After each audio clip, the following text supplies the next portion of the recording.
Ward सदस्यों के हाथ में आने वाली है 24 और 25 की सरकार। मैं ईंट से ईंट बजाकर अपने अधिकार लेकर रहूं। हमारी 9 सूत्री मांग है और बिहार सरकार अगर इस तरह से इसे गर्दनी बाग को जलियांवाला बाग बनाना चाहता है तो मैं एक एक गोली सहने के लिए तैयार हूं और उनकी डंडा भी कम पड़ जाएगी। और उनका करा रहे हैं वो 243 विधायक वाले जो सरकार चला रहे हैं और ऐसी में हम झोपड़ी की सरकार और गांव की सरकार सड़क पर सोए हुए, सड़क को हम तब्दील कर देंगे अभी के अभी जलियांवाले बाग में वो आबे गोली चलवाने के लिए। इसलिए सरकार से उनको इजाजत लेना पड़ता है कि गणेश चौधरी को भगाया जाए, कि बचाया जाए, कि मारा जाए, कि कूटा जाए। ये सारी साजिश माननीय नीतीश कुमार का और पंचायती राज मंत्री जी का। सदस्य से बात करूंगा कि सर अभी मजिस्ट्रेट साहब आए थे और क्या कुछ बातें हुई है? मुझे वहाँ हम जब ने भूख हड़ताल आंदोलन का जब हमने परमिशन मांगने के लिए गए तो उन्होंने बिहार सरकार के कुछ विभाग के पदाधिकारियों ने मुझे पहले भी सचेत किया था कि भूख हड़ताल पर आप बैठ रहे हैं लेकिन आपको कुचल दिया जाएगा उसी भूख हड़ताल पर। हमारा कौन बोले कुचल दिया जाएगा? यही मजिस्ट्रेट साहब यहीं पर आकर बोले थे, ठीक है। मजिस्ट्रेट साहब अभी बोले कुचल दिया जाएगा? हाँ, और यही मजिस्ट्रेट साहब पहले भी बोले थे कि भूख हड़ताल पर बैठने वाले को हम PMCH भेज दिया करते हैं, ठीक है। अभी भी बोले हैं इसको डॉक्टर के पास में फेंक दो और इस सबको खाली करवाओ मारपीट कर। उसमें लिखा हुआ है कि कार्य अवधि 25 तारीख है, तो मुझे कल का परमिशन चाहिए, मुझे आज का परमिशन तो चाहिए नहीं, क्योंकि आज का परमिशन तो उसमें लिखा हुआ है कार्य अवधि। आपका विभाग का नाम है जो वो लेटर लेके मुझे आए या न आए, उस पर तो आपने रिसीविंग कर दिया कि आपका लेटर चला गया है। उसके बावजूद वो हमारे पास में अभी दुर्व्यवहार करके गाली गलौज करके अपना गए हैं। जी साहब गाली गलौज किए? हाँ, खूब अनप शनप का फोर्स बुलाते हैं, इसको ये करेंगे उसको वो करेंगे।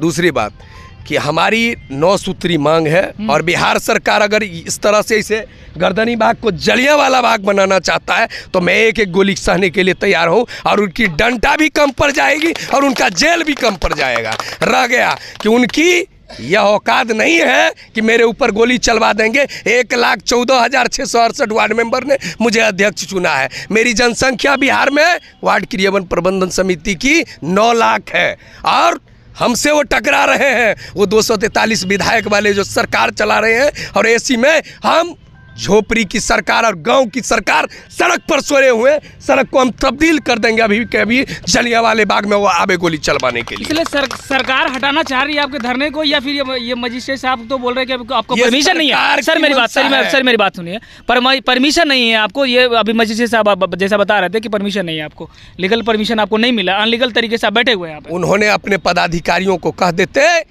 कि इस पेपर पर तुम दस्तखत नहीं करो और इसे कार्य अवधि 25 मत लिखो तो हम यहाँ से फाड़ कर फेंक देते और हम यहाँ से हट जाते। क्योंकि मैं भी जानता हूँ कि लॉ में क्या लिखा हुआ है और कहाँ बैठना है और कहाँ नहीं बैठना है। और वो कहते हैं कि किसका जगह है नहीं है, तो बतावे पटना में कहाँ भूख हड़ताल पर तरफ कर मरने के लिए वो जगह देते, हम वही जगह को चुन लेते आज के बाद।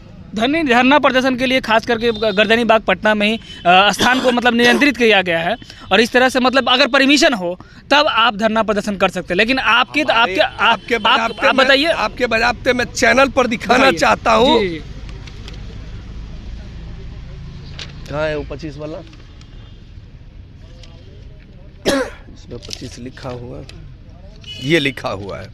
अच्छा। जबकि मजिस्ट्रेट साहब ने मेरा आधार कार्ड सहित लेते हैं, पर डे लेते हैं और उस पर मजिस्ट्रेट साहब ने खुद इसको 25 बनाए हुए हैं। अच्छा, मजिस्ट्रेट साहब को हर रोज आगाज करते हैं कि मैं धरने पे बैठा हूँ? हाँ, यहाँ लिख देते हैं वो डेली कि अनिश्चितकालीन नहीं होने देंगे, पर डे तुमको लेते जाना है। आपका काम था कि यहाँ पर हमको लेटर भेजना, मेरा काम नहीं था कि तड़पते हुए आपके यहाँ फिर लेटर लेने के लिए दौड़ कर जाओ। कभी कहते हैं कि थाना प्रभारी लेटर दे आएगा, कभी कहते हैं कोई दे आएगा, कभी कोई। अब वो आकर यहाँ पर तुरंत में बता रहे हैं कि जाके आपके देह पर बुलडोजर चला जाएगा। अभी देख लीजिए 21 तारीख को लेटर आया है, 25 तारीख का ये नाम लिखा हुआ है। अब कौन सा लीगल है कौन सा अनलीगल है उनसे जाकर पूछिए। ये उनके अधिकारी ही मतलब इस तरह के अगर परमिशन दे देते हैं तो फिर ये कौन से परमिशन के लिए फिर यहाँ आपको अगर 21 तारीख को हमने लेटर रिसीव करवाया तो 4 दिनों में कौन से मंत्री से उनको इजाज़त लेना पड़ता है कि गणेश चौधरी को भगाया जाए, कि बचाया जाए, कि मारा जाए, कि कूटा जाए। ये सारी साजिश माननीय नीतीश कुमार का और पंचायती राज मंत्री जी का है। मैं कह देना चाहता हूँ, आप होश में रहें। आपकी यहाँ से दूरी 100 मीटर का है, मैं आपकी ईंट से ईंट बजा कर अब रख दूंगा। हद पार कर गए अब आप। मैं 6 दिन से भूख हड़ताल पर हूँ। मैंने आपको कह दिया ना कि मैं लोकतांत्रिक तरीका से लड़ रहा हूँ। इस देश का राष्ट्रपति डॉक्टर द्रौपदी मुर्मू जी हैं, वो भी एक दिन वार्ड सदस्य एकदम वार्ड सदस्य वहां तक पहुंची हैं। वहां तक पहुंची थी। ये घमंड न करिए कि वार्ड सदस्य, ये सरकार वार्ड सदस्यों के हाथ में आने वाली है 24 और 25 की सरकार। मैं ईंट से ईंट बजाकर अपने अधिकार लेकर रहूंगा। सरकार से अभी तक कोई मतलब कि इस तरह का सूचना नहीं मिला। सरकार की एक ही मंशा है कि गणेश चौधरी की हत्या करवाओ और सहानुभूति असूला जाए कि एक वार्ड मेंबर ने इस तरह का प्रयोग किया, हक मांगने का काम किया था। सरकार को किसका डर सता रहा है वो आपको पता है? सरकार को सता रहा है तिरंगा घोटाला। उजागर हो गया इसका सब। तिरंगा घोटाला कहाँ से? तिरंगा घोटाला कहाँ से आ गया? बिहार में पहली बार तिरंगा घोटाला हुआ है। अच्छा। जो वार्ड सभा पर फहराने के लिए 1000 रुपया दिया गया था, हाँ। वो पैसा घोटाला कर दिया गया। उसी के लिए इनके पदाधिकारी आकर यहाँ जहर उगलते हैं कि इसको गोलियों से छल्ली करवा दो, क्योंकि आज़ादी के लिए अगर लड़ा था जलियांवाला बाग बना था, इसीलिए गर्दनी बाग को जलियांवाला बाग बना दिया। इसलिए आप भी बोल रहे हैं कि हम जेल में जाएंगे और वहीं हमको लेकर चलिए, वहीं हमको शहीद होना पसंद करेंगे। मैं हर वक्त एक ही बात कहता हूँ कि आपका डंटा लाठी और जेल कम पड़ जाएगा, क्योंकि 9 लाख जनसंख्या है, 1,14,000 शहीद होने